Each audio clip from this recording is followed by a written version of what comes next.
अस्सलाम वालेकुम दोस्तों, इस वीडियो में बात करें बाजरे की फसल की अहमियत के ऊपर। देखें, किसी ने कहा कि तेरे बाजरे की राखी मैं नहीं बांधी वे, जे मैं सिटी मार उड़ावा मेरी सुर्खी लांदी वे, जे मैं ताड़ी मार उड़ावा वल मेरी मेहंदी लांदी वे, जे मैं एड़ी मार उड़ावा झांझाड़ डिग डिग पैंदी वे।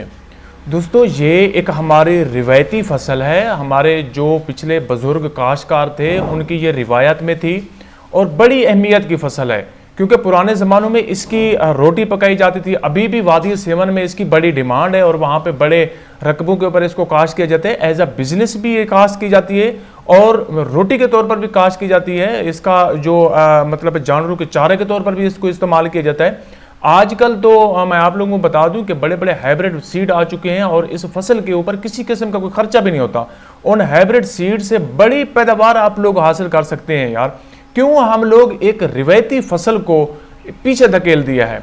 देखिए, चावल को हम लोगों ने ज्यादा रकबे के ऊपर काश्त कर दिया है। ठीक है, चावल एक अच्छी पैदावार देने वाली फसल है और काश्त भी करना चाहिए, लेकिन साथ साथ ये जो फसलात है जो हमारे हाथों से चलती जा रही हैं, इनको लाजमी जगह देनी चाहिए। यार देखिए, इसकी और घरों में भी इसकी रोटी भी हमें पकानी चाहिए। जिस तरह हम लोग चावल खा लेते हैं, गंदम खा लेते हैं, तो हमें बाजरी को भी एज अ रोटी इस्तेमाल करनी चाहिए, क्योंकि इसकी रोटी में जो लज्जत है, पुराने ज़मानों में लोग जो है इसकी शाम के वक्त इसकी रोटी पकाते और रख देते थे। सुबह इस रोटी को मक्खन लगा के ताज़ा दही के साथ खाते थे और इसमें जो लज्जत होती थी वो 7 स्टार होटलों में जो आप लोगों को कई किस्म के खाने पेश किए जाते हैं उसको भी ये पीछे छोड़ देती है, क्योंकि इन चीज़ों में ताकत है। यार, इनको छोड़ के हम लोग पता नहीं फास्ट फूड की तरफ, किन चीज़ों की तरफ चले गए हैं, जिसकी वजह से हम लोगों ने अपनी ज़िंदगी की उम्र को भी शार्ट कर लिया है। हमारे बच्चे अभी मतलब जवान हो रहे होते हैं, पता नहीं किस तरफ उनको हम लोग धकेल देते हैं। और इन ये जो हमारी देसी चीज़ें होती हैं, बुनियादी चीज़ें होती हैं और ताकतवर चीज़ें होती हैं जो हमारी बॉडी को ताकतवर देती हैं, हमारी नशोनुमा में ये चीज़ें बड़ा अहम किरदार अदा करती हैं। हम लोग क्यों इनसे पीछे जा रहे हैं? इनको अपनाना चाहिए और अपने घरों में भी इसको यानी कि खुराक के तौर पर भी इस्तेमाल करना चाहिए। अपने रकबों पे बाजरे की फसल को जगह देनी चाहिए।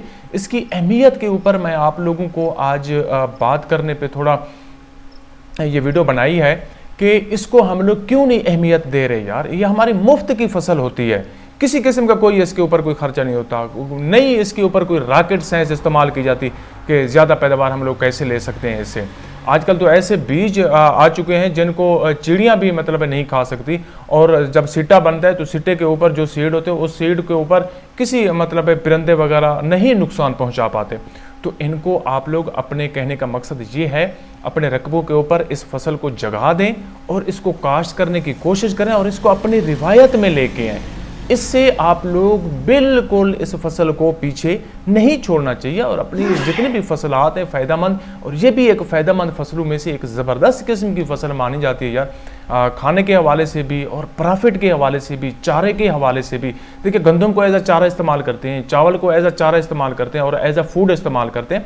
तो इसी तरह बाजरा भी ऐसी है, एज अ चारा भी इस्तेमाल होती है, एज अ बिजनेस भी इस्तेमाल होती है और एज अ फूड भी हम लोग इसको इस्तेमाल कर सकते हैं। और बड़ी अच्छी और मेयारी चीज़ें हैं, ताकतवर चीज़ें हैं। इन चीज़ों को हमें अपने रकबों के ऊपर काश्त करनी चाहिए और इन चीज़ों को समझना चाहिए, इसकी प्रोडक्शन टेक्नोलॉजी के ऊपर काम करना चाहिए और इसकी ज़्यादा से ज़्यादा पैदावार को हासिल करने के ऊपर भी हमें जो है इसके ऊपर थोड़ी सर्च करनी चाहिए।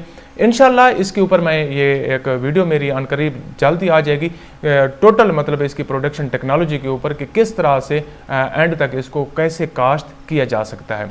उम्मीद है आप लोगों को मेरी ये वीडियो पसंद आई है। अगर तो दोस्तों मेरी ये वीडियो पसंद आई है तो बराए करम मेरे इस चैनल को सब्सक्राइब कीजिएगा, ताकि हम एक दूसरे के साथ ज़राई मालूमात लेके जुड़े रहें। शुक्रिया, अल्लाह हाफ़िज़।